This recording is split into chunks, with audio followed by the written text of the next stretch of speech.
चार आर्य सत्य हैं। एक, जब तक सृष्टि रहेगी दुख मनुष्य के साथ छाया बनकर चलेगा। दो, इस दुख के कारण है किसी वस्तु को स्वयं से पकड़ के रखना। जो वस्तु क्षणभंगुर है तो मार्ग क्या हो। तीन, मुक्ति के लिए विवेक जागना आवश्यक है। स्वयं को केंद्रित करो। जो आए, चाहे दुख की सूचना या आनंद की परछाई, इसके बीच स्वयं को स्थिर रखो। चार, इस मार्ग पे दुख के बंधन टूटेंगे और परम सत्य की उपलब्धि होगी। ये मार्ग क्या हो? ये अष्टांग मार्ग है। इसके माध्यम से सम्यक ज्ञान, सम्यक विचार, सम्यक वाणी, सम्यक कर्म, सम्यक जीवन व्यापन, सम्यक प्रयास, सम्यक चेतना और एकाग्रता संभव होती है।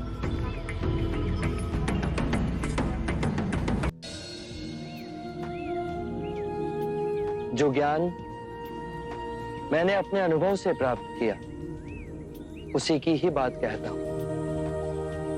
इस यात्रा में सर्वप्रथम आप ही मेरे शिष्य बनेंगे। आपकी करुणा से हम धन्य हों।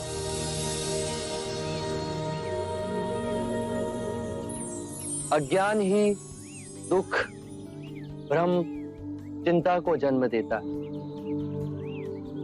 लोभ, क्रोध, अभिमान, दुविधा, ईर्ष्या, भय इसी अज्ञान की संतान है।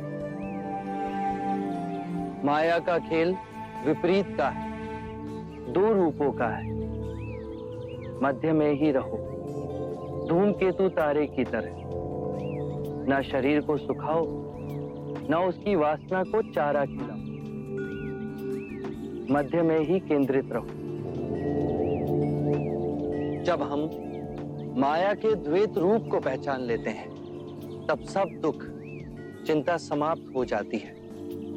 तब हमारे अंदर प्रेम और स्वीकृति का भाव जागृत होता है, जो मूल में एक ही भाव है।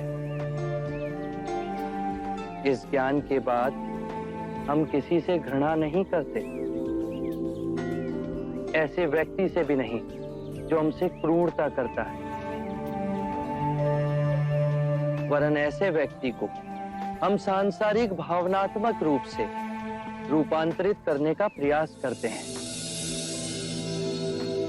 जब ज्ञान के चक्षु खुलते हैं तो करुणा ही हमारा स्वरूप है। ध्यान में विचार भ्रांति पैदा करते हैं। बुद्धि ने सत्य को विषय और वस्तु में विभाजित कर दिया है। मैं और तुम में बांट दिया है, और इस विभाजन ने जीवन को समझने में भूल की।